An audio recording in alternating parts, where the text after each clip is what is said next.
Another question, how do I stop mental habits?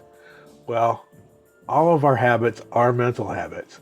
We can't really just stop a mental habit because it performs a function for us. But we can replace a mental habit with a new one through repetition, which is how we created our current habits to begin with. Just remember, it takes an average of 66 days for a new habit to fully form. So be patient with yourself. How do you keep your thoughts from taking over during meditation? Thoughts taking over is just another way of saying that we're distracted. There are some strategies that we can use to help limit distraction while we meditate. Number one, keep meditation times 12 to 15 minutes. That's about how long we have before our mind wants to know what's going on around us, and it makes it harder to meditate. Number two, get comfortable. If we're not comfortable and we're just fidgeting, we're going to waste our meditation time just being uncomfortable. And number three, have at least two things to be aware of while you're meditating, like your breath and deep relaxing.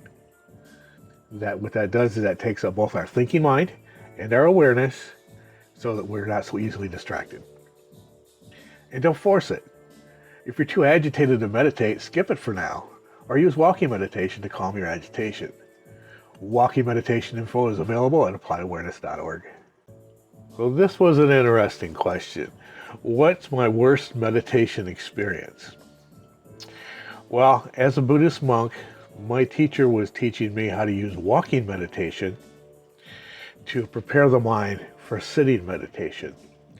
So we would walk until I got my mind quiet and refreshed, and then sit down to meditate.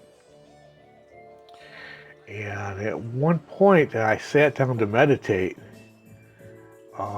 it felt like my bottom side was on fire. And it quickly expanded to other private areas. And what happened was I sat on a fire ant nest. I got off my track and I sat down on a fire ant nest. So that was my worst meditation experience. So the question is, how do I think? This might be the best questions anyone's ever asked because it cuts to the heart of self-understanding. Using what we know, our emotions, our ability to speculate to fill in the blanks of missing information, we choose how to interpret what we're experiencing. Then we decide how we're going to react to our own interpretations.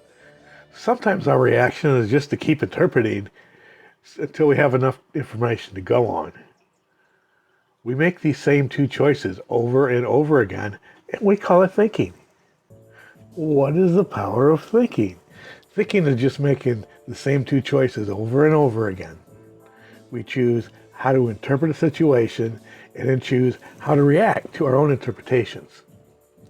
The power of thinking is that we pay attention to these thought choices. We can make better decisions for overall happier outcomes. For how-to information, you can check out Self-Awareness Practice at applyawareness.org.